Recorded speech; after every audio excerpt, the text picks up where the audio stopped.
Hello, thanks for watching my video. My today's video is about linear regression, right? So let me give you a brief understanding of what exactly is it about, a brief understanding of the problem statement. So there is publicly available data for a bike sharing company. Uh, let's hypothetically call it as Boom Bikes. Now, this company has witnessed considerable dip in their revenues during COVID lockdown, and they basically struggled to survive. Once the lockdowns opened, company wants to create a very robust business plan, and let's say they rope in a consulting company with whose help they can understand the demand patterns of bike sharing and how these factors are interrelated to the demand of the bikes. In a summary, what the deliverables are: number one, to understand which are the variables which are significant in predicting the demand for shared bikes. And number two, how well those variables describe the demand for the bikes once the lockdown opens. Right. So let's go about it. As I said earlier, it's a linear regression assignment. I will briefly walk you through how I've gone about conducting the entire assignment. Conducting the entire exercise. So we start with the import of libraries. I've used pandas, numpy, matplotlib, and seaborn as usual. And then I have a sklearn and stat models, which I've used. So we load the dataset in a dataset called Boom Bikes. This is how the dataset looks once I load it. So we have 16 columns and 730 rows in this entire dataset. I will explain you each of the columns present here.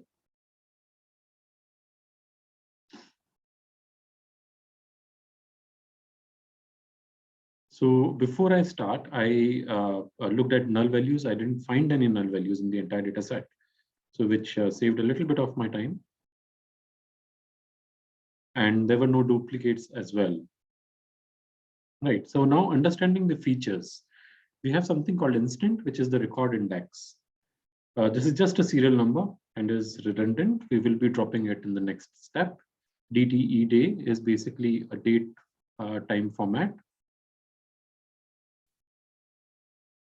If we go through all the features here, we already have the year and the month.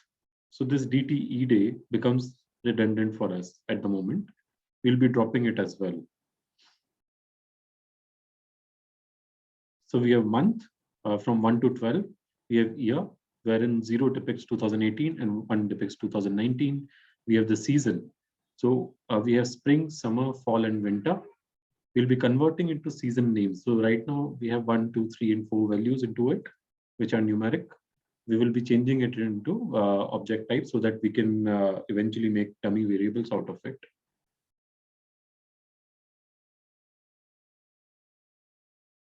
We have something called holiday, which says whether the day is a holiday or not. It's a true false. We have weekday, day of the week. So this feature will be converted to the day name, the names of the day, so that the proper dummies can be created. We have something called working day, which is either 1 or 0. So if it's 1, it's a working day. Otherwise, it's 0. Weather situations, we have 4 numeric values, which will be converted to object, so that it can be converted to dummy variables later. Temp is basically the temperature in Celsius, and a temp is feeling temperature in Celsius. We have the humidity, the wind speed, which are self-explanatory. We have something called casual, which is basically the count of casual users, which are unregistered customers. We have registered customers, which is the count of registered users. We have something called CNT. CNT is nothing but an addition of casual and registered. And this also happens to be the target variable. Right. So based on above logic, we will first drop instant NDT day.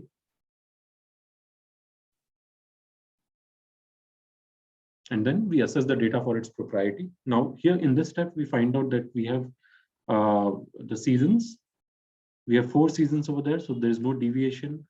Exactly 2 years of data, so that's there are no deviation. We have exactly 12 months over there. We have 2 values in holiday, so no deviations. We have exactly 7 weekdays.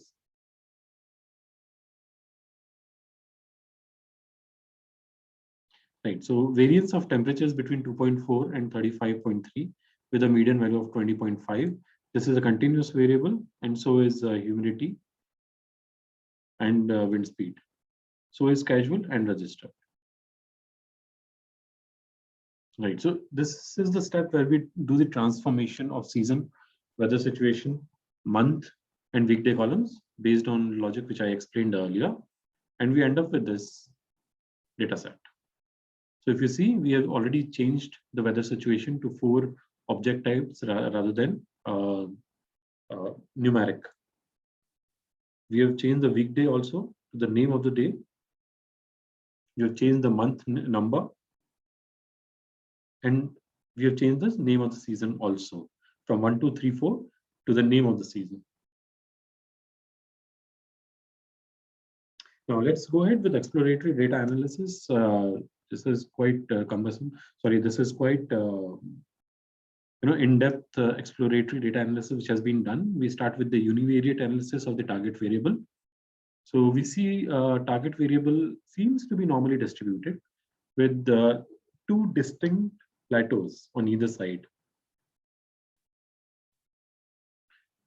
Now we go ahead with the continuous independent variable, and we understand, we try to understand how they have been, how they are distributed in the entire data set. So this is a very quick view of the box plots, which show all the continuous variables. We don't see any abnormality here, except for some outliers which are there with the humidity, wind speed, and casual.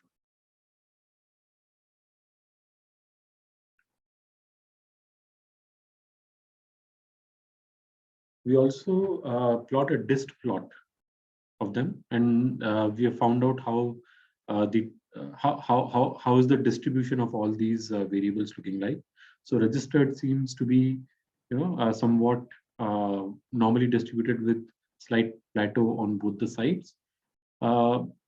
This column also reflects to a certain extent the CNT, the target variable. So if you see, the shape is almost similar. So that's something which reflects it very well. We have wind speed, which is slightly oriented more towards left. We have 2 peaks in temperature and 1 small peak and 1 higher peak in A10.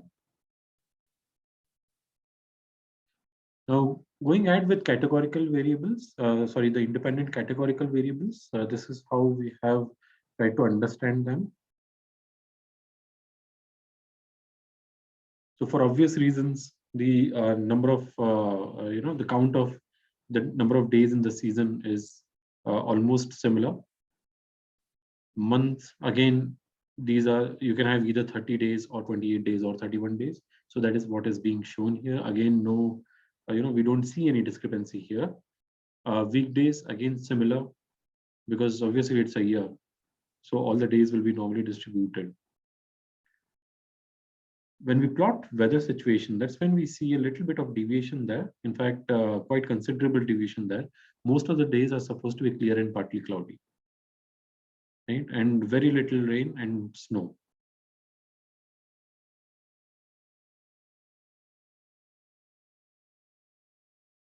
Moving on to bivariate analysis of continuous variables.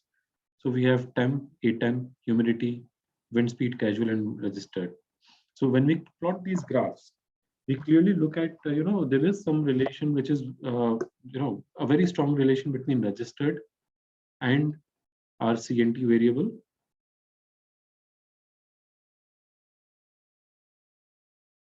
We have wind speed, which is inversely proportional, casual, which is directly proportional. A temp and temp both are directly proportional to our target variable, and humidity is inversely proportional to our target variable. Now, independent variables, which are categorical in nature, we have also plotted them in terms of the bar graph.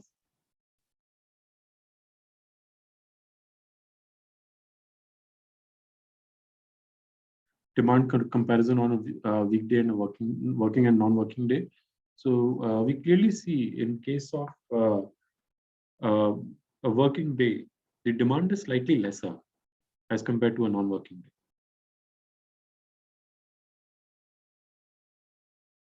The reason could be maybe, people are using it for leisure purposes more rather than commuting to the office.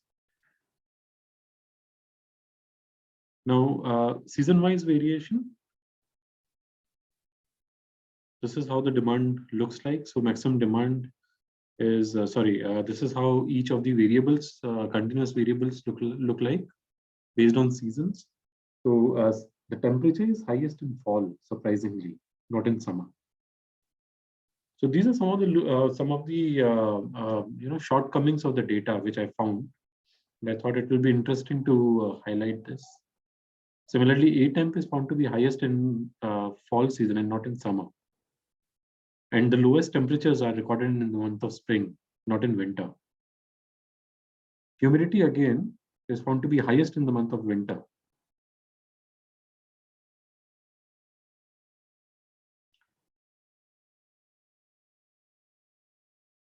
So this is where I've done a group by and tried to depict how everything looks like. We will go weather-wise variation in weather-related continuous variable. It's somewhat similar. I've already showed you different continuous variables as per weather.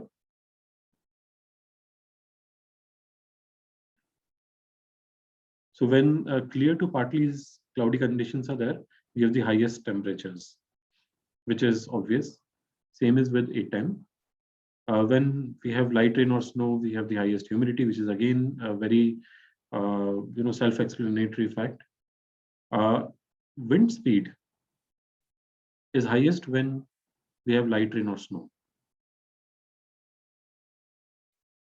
This graph basically shows the month-wise variation in weather situation.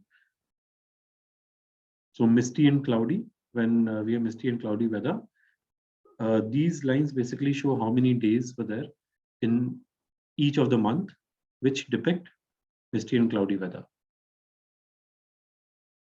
And similar trend for others. If you see light rain and snow, this is very, very less. So this basically shows the place we are looking at is quite dry. So here I've done a pair plot of individual relationship.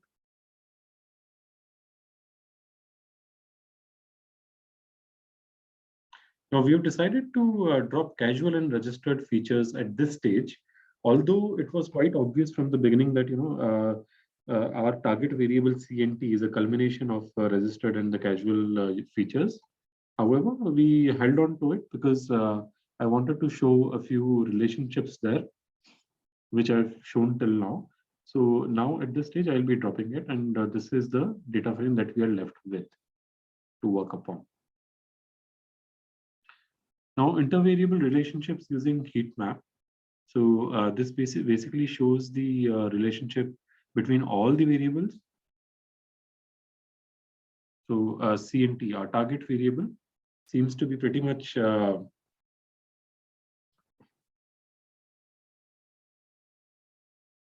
dependent on year with 0.57 correlation coefficient, temperature, and A temp. If you see, so these are direct proportionalities. Then we have inverse proportionalities with wind speed, humidity, working day, and holiday.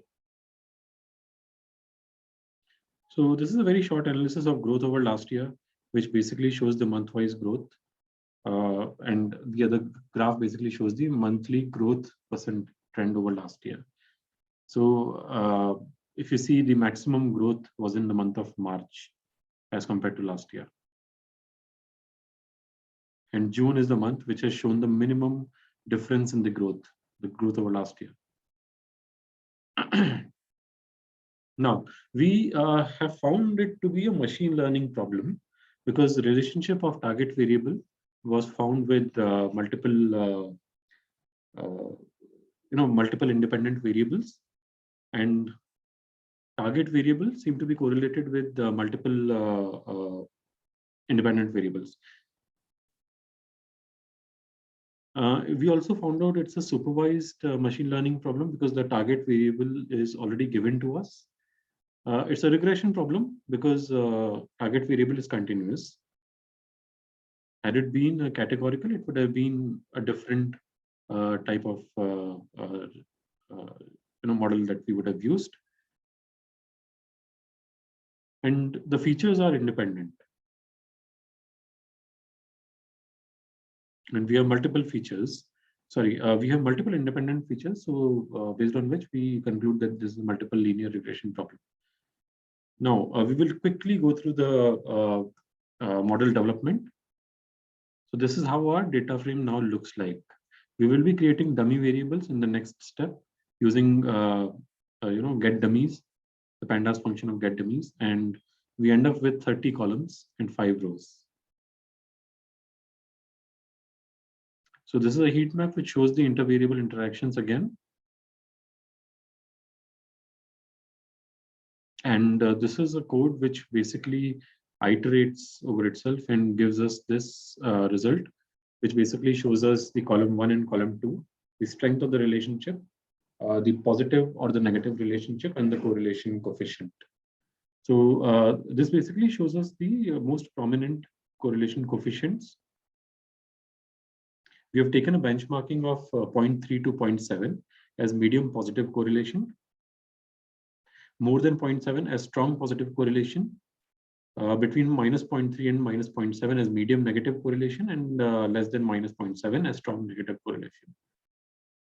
So we end up with this data frame here. Moving forward, we have found out the positive correlations here, the stronger ones, and the data frame. So 32 pairs were found. So that means effectively we have 16 pairs, right? So because everything is being counted twice in this data frame. Right. So now we split the data frame into train test. I've taken 30% as test size and 70% as train size. So we end up with a training set of 511 rows and test set of 219 rows. And then we rescale the data. So we had two options, either normalize the data or standardize the data. We choose to normalize the data, which will basically compress all our features between 0 and 1. It will also take care of all the outliers which I had shown earlier, because there were some of the outliers available, some of the outliers present in the data. So we have run this min-max scaler, which is another name of normalization on temp, atemp, humidity, and wind speed, and CNT. Basically all the continuous variables. And then I've split the data into training and test, X and Y. Our training data set I've split into X and Y. And then we started to develop the model. Now, model, we start with the automated selection using recursive feature selection. And then we move on to the manual selection, which will basically fine tune. Right, so this is where we are doing the recursive feature elimination.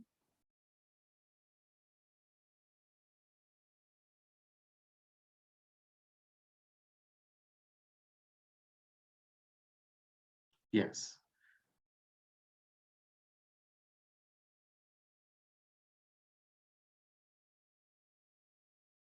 And this is where we start development of our model. So we have used ordinary least squares and variance and influence factor, the VIF. sorry, we have used variance influence factor and the p-values to determine the propriety of keeping or removing the variables in the model.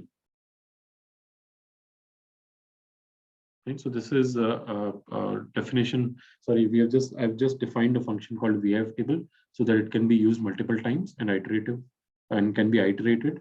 I've also used a reg model definition which I've created so that it can iteratively be used instead of typing the code again and again.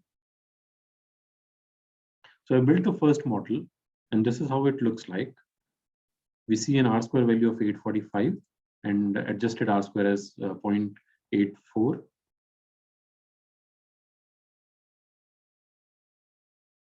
The p-values seem to be under control except for 1, 2, 3, 4, except for 4 variables, which are summer, December, November, and January. So we will now start removing them one by one. But before we do that, I have created a VIF table just to see how much is the interdependence, because we must remember that one of the underlying assumptions of linear regression is that there is no relationship between independent variables. Now, this VIF value basically shows us that humidity is very, very strongly related to is related to other variables and hence can be explained by the presence of other variables. Same stands true for temperature also.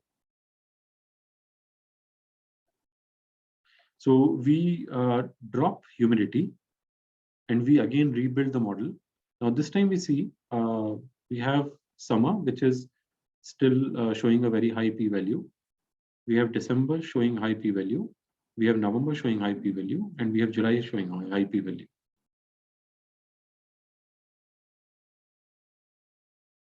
But when we look at the VIF values, we just have the temperature variable, which shows higher than 5 as VIF value.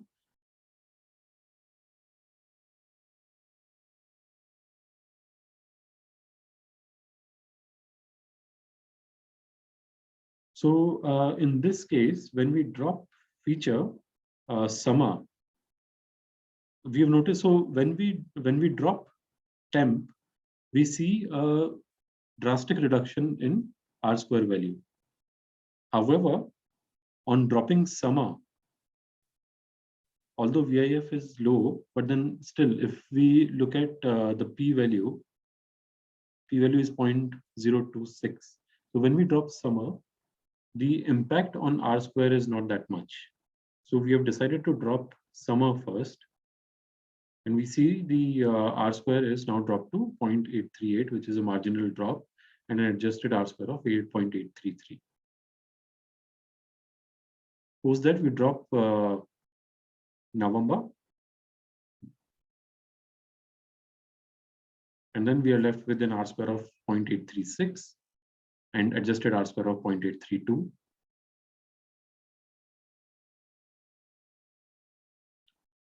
Now we drop December, we have an R square of 0.834 and adjusted R square of 0.830. We still have Jan, which is a very high p-value, which makes it insignificant in the entire model. So now we'll be dropping Jan.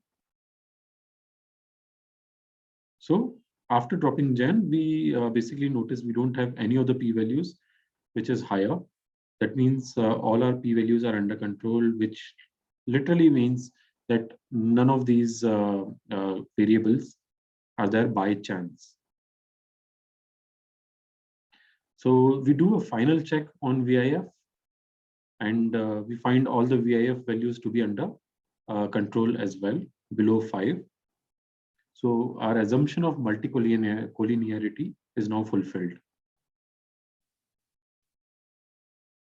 Now we move ahead. Now, assuming this to be the final model, we move ahead with the residual analysis of our model.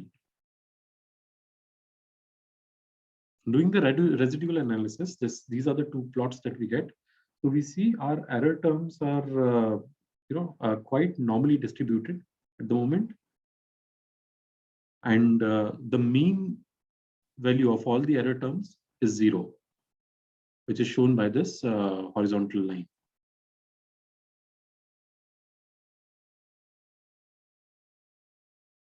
So this basically validates our assumption of normal distribution of error around a mean of 0.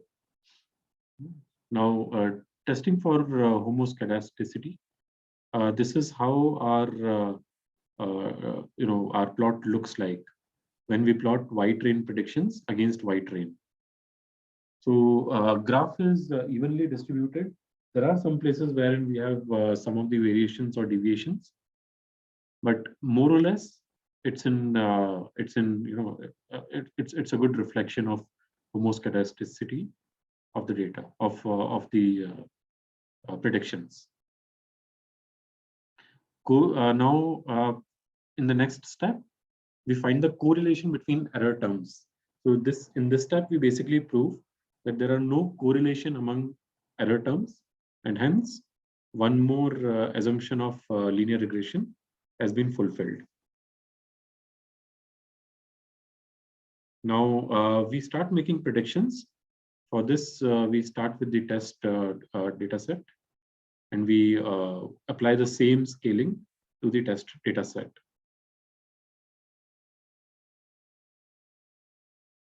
We partition the data into X test and Y test.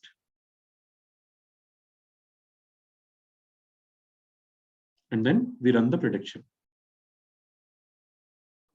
Now, once we run the prediction, and we check how good or bad or ugly our predictions are, so we see that Y test values and Y test predicted values have shown a very strong visual semblance, and hence our predicted values are our prediction is evaluated as a healthy fit.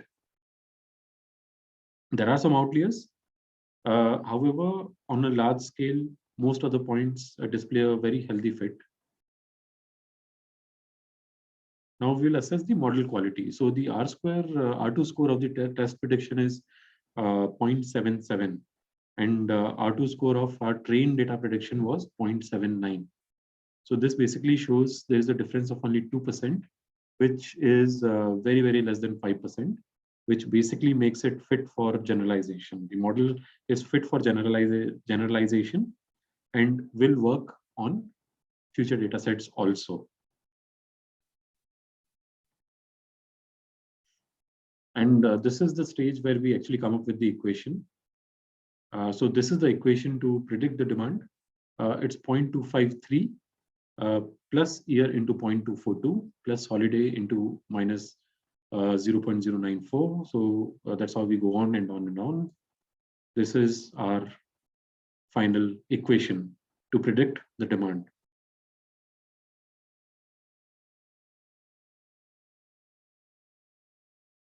Now, this is a model explanation which I've given, a quick model explanation. I'll not go through it. And we basically find the important features.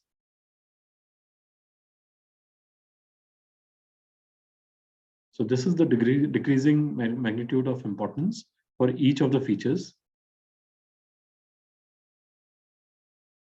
And based on this, we have put in some business recommendations. Right, so this is how I've gone about doing my entire exercise of linear regression on bike sharing dataset.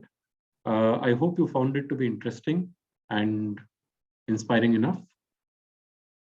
Thank you for watching my video. Have a good day. Bye-bye.